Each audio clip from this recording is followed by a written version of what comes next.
Genesis 2. Thus the heavens and the earth were finished, and all the host of them. And on the seventh day God ended his work which he had made, and he rested on the seventh day from all his work which he had made. And God blessed the seventh day, and sanctified it, because that in it he had rested from all his work which God created and made. These are the generations of the heavens and of the earth when they were created, in the day that the Lord God made the earth and the heavens. And every plant of the field before it was in the earth, and every herb of the field before it grew. For the Lord God had not caused it to rain upon the earth, and there was not a man to till the ground.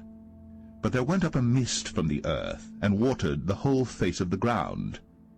And the Lord God formed man of the dust of the ground, and breathed into his nostrils the breath of life, and man became a living soul. And the Lord God planted a garden eastward in Eden, and there he put the man whom he had formed.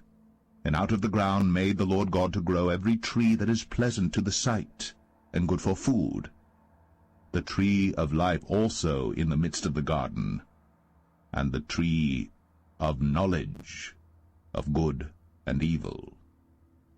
And a river went out of Eden to water the garden, and from thence it was parted, and became into 4 heads. The name of the first is Pison. That is it which compasseth the whole land of Havilah, where there is gold. And the gold of that land is good. There is bdellium, and the onyx stone. And the name of the second river is Gihon. The same is it that compasseth the whole land of Ethiopia.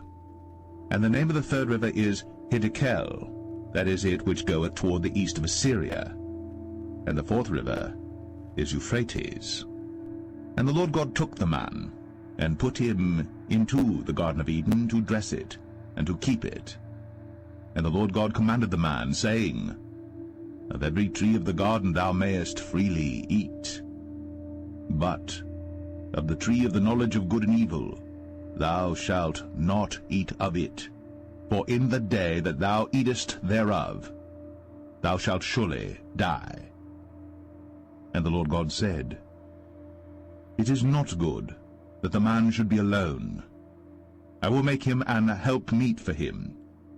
And out of the ground the Lord God formed every beast of the field and every fowl of the air, and brought them unto Adam to see what he would call them. And whatsoever Adam called every living creature, that was the name thereof.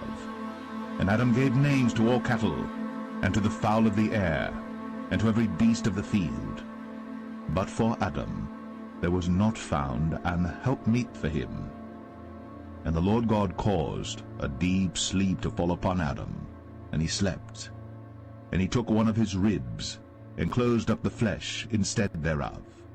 And the rib which the Lord God had taken from man made he a woman, and brought her unto the man. And Adam said, This is now bone of my bones, and flesh of my flesh. She shall be called woman, because she was taken out of man. Therefore shall a man leave his father and his mother, and shall cleave unto his wife, and they shall be one flesh. And they were both naked, the man and his wife, and were not ashamed. Now the serpent was more subtle than any beast of the field which the Lord God had made. And he said unto the woman, Yea, hath God said, Ye shall not eat of every tree of the garden? And the woman said unto the serpent, We may eat of the fruit of the trees of the garden. But of the fruit of the tree which is in the midst of the garden, God hath said, Ye shall not eat of it, neither shall ye touch it, lest ye die. And the serpent said unto the woman, Ye shall not surely die. For God doth know that in the day ye eat thereof, then your eyes shall be opened, and ye shall be as gods, knowing good and evil.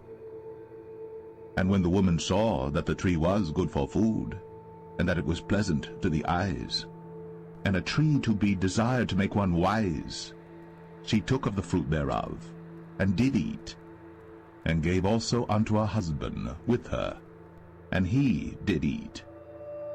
And the eyes of them both were opened, and they knew that they were naked. And they sewed fig leaves together, and made themselves aprons. And they heard the voice of the Lord God walking in the garden in the cool of the day. And Adam and his wife hid themselves from the presence of the Lord God amongst the trees of the garden. And the Lord God called unto Adam, and said unto him, Where art thou? And he said, I heard thy voice in the garden. I was afraid, because I was naked, and I hid myself. And he said, Who told thee that thou wast naked? Hast thou eaten of the tree whereof I commanded thee that thou shouldest not eat?